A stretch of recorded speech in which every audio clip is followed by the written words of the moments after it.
एरन और एनी की लड़ाई के बाद स्काउट्स को पता चलता है कि दीवार के अंदर ही एक टाइटन है और पास्टर निक उन्हें उसे धूप से बचाने के लिए कहता है। उसके बाद हांजी उससे पूछताछ करती है लेकिन कोई जवाब नहीं मिलता। फ्लैशबैक 12 घंटे पहले का है। स्काउट्स को कई टाइटन्स मिलते हैं और वे लोगों को दीवार में सेंध की चेतावनी देने के लिए निकलते हैं। वे समूहों में बढ़ जाते हैं और मीके टाइटन्स को धीमा करने के लिए आगे बढ़ता है। मीके कई टाइटन्स को मारता है जिससे बाकी लोगों को भागने का समय मिल जाता है, लेकिन तभी बीस्ट टाइटन उस पर हमला करता है, उसका गियर ले लेता है और बाकी टाइटन्स द्वारा उसे बेरहमी से मरवा देता है, जिन्हें बीस्ट टाइटन संभवतः नियंत्रित सकता है। आर्मिन यह सिद्धांत देता है कि दीवारें टाइटन्स की सख्त त्वचा से बनी हो सकती हैं। इसी बीच साशा अपने गांव लौटती है ताकि लोगों को चेतावनी दे सके, लेकिन वह देर से पहुंचती है। फिर भी एक छोटी लड़की को बहादुरी से बचा लेती है और बाद में अपने पिता और गांव वालों से मिलती है। कोनी और रेनर फिर उसके गांव पहुंचते हैं जो पहले ही तबाह हो चुका है, और वहां एक अजीब विकृत टाइटन को देखता है। और भी रहस्यमय बात यह होती है कि वहां कोई शव नहीं मिलते। कुछ समय बाद स्काउट्स को दो समूह, जिनमें यमीर और क्रिस्टा शामिल होते हैं, दीवार के साथ चलते हैं ताकि सेंध ढूंढ सके, लेकिन उन्हें कुछ नहीं मिलता। फिर वे एक पुराने किले में शरण लेते हैं जहां एक स्टोर रूम में अज्ञात भाषा में आपूर्ति होती है, लेकिन रेनर देखता है कि यमीर उसे पढ़ सकती है। इसी बीच आर्मिन के सिद्धांत की पुष्टि करता है कि दीवारों टाइटन की सख्त त्वचा से बनी हैं, इसलिए वे एरन को उसकी त्वचा से वॉल मरिया को सील करने के लिए प्रयोग करने की योजना बनाते हैं।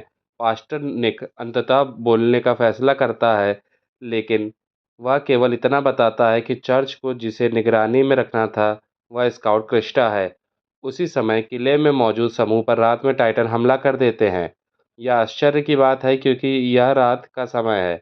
एलीट स्काउट्स मुकाबला करते हैं, जबकि पहला देखा गया 20 टाइटन दीवार के ऊपर चढ़ जाता है। वे टाइटन्स को देखते हैं, लेकिन और भी टाइटन्स हमला कर देते हैं और एलीट स्काउट्स मारे जाते हैं, जिससे बाकी लोग दीवार में फंस जाते हैं। हालांकि सभी को चौंकाते हुए यमीर टावर से कूद कर टाइटन में बदल जाती है। फ्लैशबैक में हम ट्रेनिंग देखते हैं जब क्रिस्टा और यमीर कड़ाके की सर्दी में बेस से बहुत दूर फंसे हुए थे। क्रिस्टा घायल साथी को बचाने के लिए दृढ़ थी, जबकि यमीर को शक था, और यह खुलासा होता है कि क्रिस्टा एक कुलीन की नाजायज़ बेटी है और अपनी सुरक्षा के लिए छिपी हुई थी। यमीर अंततः अपनी टाइटन शक्ति का उपयोग कर साथी को बचा लेती है। वर्तमान में लौटते हैं। यमीर टाइटन दूसरे टाइटन से लड़ती है और बाकी स्काउट्स को बचाती है जब तक कि लवाई का समूह उन्हें बचाने नहीं पहुंचता।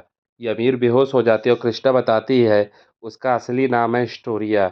जैसे ही हमारे नायक ठीक होते हैं, हम 12 घंटे पहले की एक और फ्लैशबैक में जाते हैं जहां स्काउट्स यह अंदाज़ा लगाते हैं कि रेनर और बर्थोल्ड ने 57th बाहरी मिशन के दौरान फीमेल टाइटन को एरन तक पहुंचने में मदद की थी। फिर रेनर बहुत कैजुअली एरन को बताता है कि वह आर्म्ड टाइटन है और बर्थोल्ड कॉलोसल टाइटन है, जिनका लक्ष्य मानवता को नष्ट करना था। लेकिन किसी कारणवश वह करते हैं कि शायद एरन के साथ ऐसा करना ज़रूरी नहीं होगा, और वे एरन से उनके साथ चलने को कहते हैं। एरन साफ इनकार कर देता है और दोनों रैनर और बर्टोल्ड टाइटन में बदल जाते हैं और एरन व ymir को पकड़ लेते हैं। एरन भी टाइटन में बदल कर लड़ता है और विश्वासघात का दर्द महसूस करता है। स्काउट्स कोलोसल टाइटन से लड़ने की कोशिश करते हैं, लेकिन वह खुद को भाप से ढक लेता है जिससे वे पास नहीं जा सकते।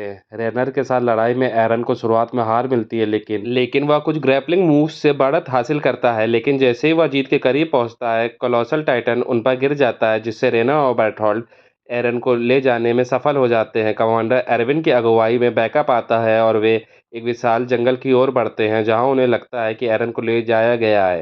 एरन, रेनर, बर्टोल्ड और ymir जंगल में रहते हैं, सूर्यास्त का इंतजार करते हैं ताकि वे आगे बढ़ सके। एरन और ymir अपने कटे अंगों को ठीक करते हैं। रेनर मानसिक रूप से टूट चुका है और खुद के साथ जीने में संघर्ष कर रहा है, जबकि एरन गुस्से में स्काउट्स जंगल के पास पहुंच जाते हैं। ymir रेनर का साथ देती है और क्रिस्टा को भी साथ ले जाने की योजना बनाती है। बर्टहोल्ड ymir से पूछता है कि वह टाइटन बनने से पहले इंसान कैसे बनी। वह बताती है कि वह 60 साल तक टाइटन रूप में भटकी और फिर इंसान बनी। वे स्काउट से दूर जाने की योजना बनाते हैं। ymir को लगता है कि क्रिस्टा शायद स्काउट्स के साथ है। उसे अपने मानव जीवन की यादें आती हैं, पहले इंसान, फिर टाइटन और फिर इंसान। रैनर के विरोध के बावजूद वह टाइटन में बदल जाती है और क्रिस्टा को उठाकर ले जाती है। ymir क्रिस्टा से कहती है कि वे दीवारों के बाहर ज़्यादा सुरक्षित है, लेकिन कहती है कि उसने उसका अपहरण इसलिए किया ताकि रेना और बर्टोल्ड उसे उनके दोस्त को खाने के लिए माफ़ कर दें। हालांकि उसके इरादे अभी भी पूरी तरह स्पष्ट नहीं थे। स्काउट्स आर्मर्ड टाइटन के पास पहुंचते हैं और एरवन की टीम सामने से उन्हें घेर लेती है और एक झुंड टाइटन्स को सीधे उनकी ओर ले आती है।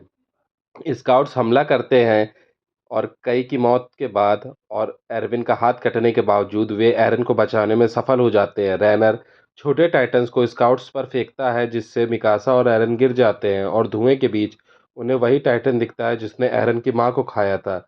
हाँ जी, उस टाइटन से लड़ती है और हिस्टोरिया और ymir साथ मिलकर लड़ते हैं। रैनर स्काउट्स पर टाइटन्स फेंकता रहता है। एरन बुरी तरह हारा हुआ महसूस करता है और मिकासा घायल होने के कारण कुछ नहीं कर पा रही होती है। हांज की मौत के बाद एरन पूरी तरह टूट जाता है और खुद पर से विश्वास खो बैठता है, लेकिन एक बेहद भावुक पल में मिकासा उसे प्रेरित करती है और एरन किसी तरह एक नई शक्ति को अनलॉक करता है, जिसके उस वापस को टाइटन्स को नियंत्रित करता है। वे उस टाइटन को खा जाते हैं जिसने उसकी मां को मारा था और फिर रैनार पर हमला कर देते हैं, जिससे बाकी स्काउट्स को भागने का मौका मिलता है। ymir फिर रैनर की मदद करती है, उन्हें बचाती है और अपने घर लौटने का इरादा जताती है। जैसे ही दीवार रोज में सेंध की खबर फैलती है, नागरिकों को वाल सीना के अंदर तक भूमिगत शहर में भेजा जाता है, लेकिन भोजन की कमी और आपसी संघर्ष के कारण अधिकारी घोषणा करते हैं कि वाल रोज सुरक्षित है। हांजी और कोनी एरविन की को रिपोर्ट करते हैं कि वाल रोज में मिले टाइटन्स की उत्पत्ति शायद कोनी के गांव के इंसानों से हुई है। एरविन कहता है कि वे सच्चाई के और करीब है और हम अंत में बीच टाइटन को एक सुनहरे बालों वाले व्यक्ति के साथ देखते हैं जो उसके कंधे पर बैठा होता है। और यहीं अटैक ऑन टाइटन सीजन 2 का अंत हो जाता है। अगर आपको वीडियो अच्छी लगी तो लाइक, कमेंट, सब्सक्राइब ज़रूर करें। तब तक के लिए पीस आउट।